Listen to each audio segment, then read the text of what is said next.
পানীৰ বিশুদ্ধকৰণ প্ৰকল্প। আজি আমি সহজ পদ্ধতিৰে ঘৰতে পানীৰ বিশুদ্ধকৰণ প্ৰকল্প কৰিম। প্ৰথমে আমি এটা প্লাষ্টিকৰ আহল-বহল পাত্ৰ ল'লোঁ। পাত্ৰটোত একেবাৰে তলিত সৰু সৰু কেইটামান ফুটা কৰিলোঁ। পাত্ৰটো ইটা অন্য ফুটাৰ সহায়ত অলপ উচ্চ স্থান ৰখা হ'ল। তাৰ পাছত পাত্ৰটোত প্ৰথমে পৰিষ্কাৰ কৰি লোৱা এপাটি বালি একেবাৰে তলত দিলোঁ।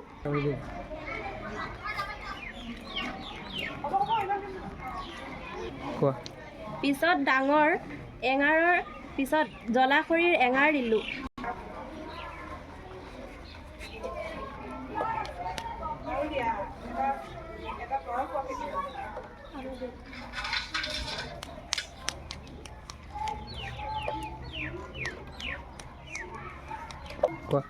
তাৰ পাছত মধ্য আকাৰৰ শিলগুটি দিলোঁ।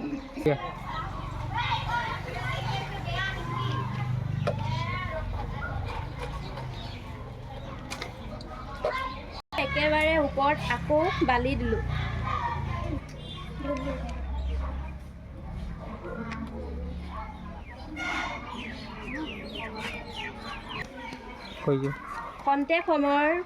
খন্তেক সময় দেখিবলৈ পোৱা গ'ল যে পাত্ৰটোৰ তলত আইনযুক্ত পানী ওপৰত ঢালি দিলোঁ।